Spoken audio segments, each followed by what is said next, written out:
Kung tutuusin, ang ating pagtulog ay isang klase din ng meditation. Ang kahirapan lang para sa karamihan ng mga tao ay hindi nga sila nakakatanda sa mga panaginip nila dahil nga kulang sila sa enerhiya at hindi nila napagtutuunan ng pansin kung ano ang mga panaginip nila. Iniisip nila na panaginip lang yan, walang kwenta yan, kahit ano yung napanaginipan ko, walang halaga ang mga simbolong makikita ko. Pero kung pagtutuunan natin ng pansin, patuloy tayong nagme-meditate, tapos naririnig natin kung ano yung mga mensahe at nakikita nga din, kung halimbawa nakakakita ka na din sa third eye meditation, ay makikita mo kung ano yung mga binibigay na nga sa yung gabay na sagot sa mga tanong na binabahagi mo nga sa mga dasal mo, or kahit iniisip mo pa lang, yun ang mga intention mo sa buhay na sinasagot na nga sana, pero hindi lang tayo kasi marunong makinig. Kaya nga sobrang importante na matuto tayo talaga mag-meditate lahat.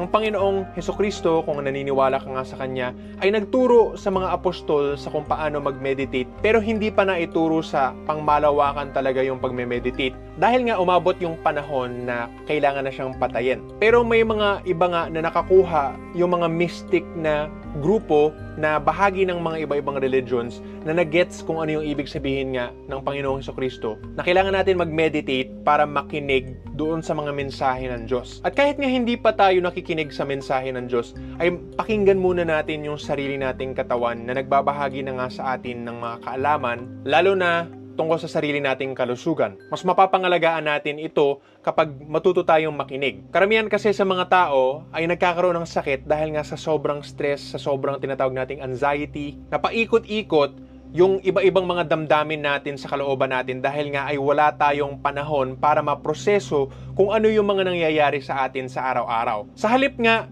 na mag-cellphone lang tayo tapos i-distract natin yung sarili natin sa pagpanood nga ng mga palabas o mag-video games tayo, maganda ay meron tayong mga panahon na nakaupo lang tayo at wala tayong ginagawa, at kung gusto mo ay pumikit ka or kahit nakatingin ka lang sa kalikasan tapos humihinga ka lang, ito yung panahon para nga mas maproseso mo yung lahat ng mga bagay na pinagdaanan mo na maaaring meron kang mga damdamin tungkol doon na kailangan mong himayin para maunawaan mo kung bakit nga ba ganyan yung nararamdaman mo, tapos mailabas mo yung mga damdamin na yan.